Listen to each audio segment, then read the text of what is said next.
ایک لمحے کے لیے ذرا اس تصویر کو غور سے دیکھیں، یہ جہاز کا کاکپٹ ہے۔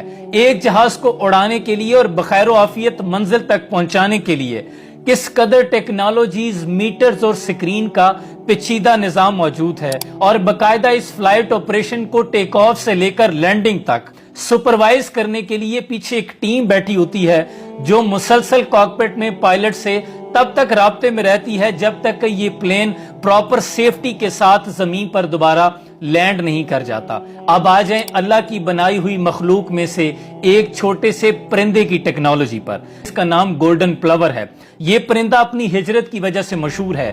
یہ ہر سال امریکی ریاست الاسکا سے ہوائن جزیرے کی طرف تقریباً 4000 کلومیٹر ٹریول کرتا ہے نان سٹاپ، بغیر کسی جزیرے پہ رکے، کیونکہ رستے میں کوئی جزیرہ نہیں آتا، یہ سفر کرتا ہے۔ اور ماہرین نے جب اس پرندے پر ریسرچ کی تو پتا چلا کہ اسے اس ٹریول کے لیے 88 گرام فیٹ یعنی چکنائی کی بطور ایندھن ضرورت ہوتی ہے، لیکن اس کے پاس صرف 70 گرام چکنائی بطور فیٹ یعنی ایندھن موجود ہوتی ہے۔ اب ہونا تو یہ چاہیے تھا کہ یہ اپنے سفر میں تقریباً 800 کلومیٹر پہلے ہی زمین پہ گر جاتا، لیکن ایسا نہیں ہوتا۔ حقیقت جان کر آپ ششدر رہ جائیں کہ یہ پرندہ اپنی انرجی کو، فیٹ کو ریزرو کرنے کے لیے وی شیپ میں ٹریول کرتا ہے۔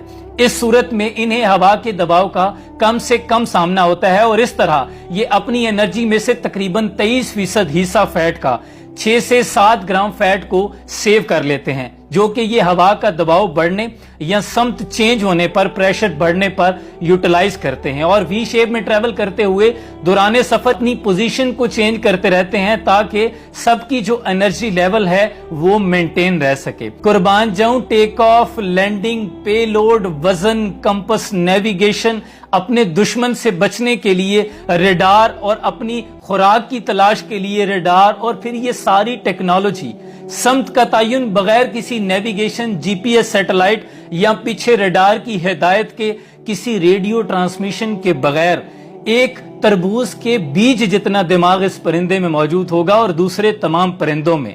اتنے چھوٹے سے دماغ کے اندر یہ ساری ٹیکنالوجی کو فٹ کرنے والی ذات کون سی ہے؟ سورہ ملک میں اللہ فرماتا ہے کہ کیا یہ لوگ آسمان پر اڑتے ہوئے پرندوں کو، وہ جو پروں کو کھولے اور پروں کو سمیٹے ہوئے اڑتے ہیں، کیا یہ لوگ نہیں دیکھتے؟ وہ کون سی ذات ہے جو ان کو زمین پر نہیں گرنے دیتی؟ بے شک وہ تمہارے رب کی ذات ہے۔ اے میرے بندو، تمہارے رب کی جانب سے تمہیں کس چیز نے دھوکے میں ڈالا ہے؟ وہ کس قدر عظیم اور بے نیاز ذات ہے، تمہیں صرف اس پر توکل کرنے کی ضرورت ہے۔ سلام پہنچے۔